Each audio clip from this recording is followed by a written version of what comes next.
Hello mga hamamis, mga friendship. For today's video, gagawa tayo ng ibang kakaibang menu.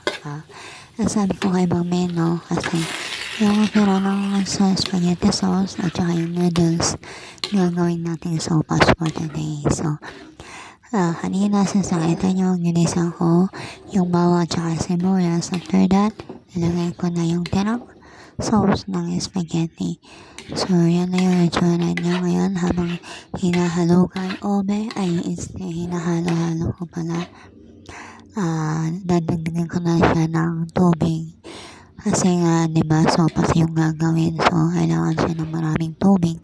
Para mamaya-maya, paglagay ng noodles, hindi siya sipsipin.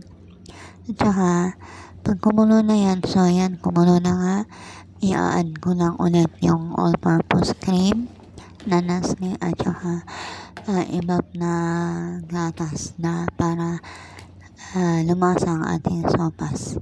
So, after that, hinalo ko ulit para ma-mix siya ng maigi at saka malasa na yung ating sabaw ng ating noodles. Sabaw ay sabaw talaga. So, pagkatapos kong ihalo yan, i-add ko na dyan yung ating noodles na natira din sa spaghetti. So, para-paraan lang mga mamis, di ba?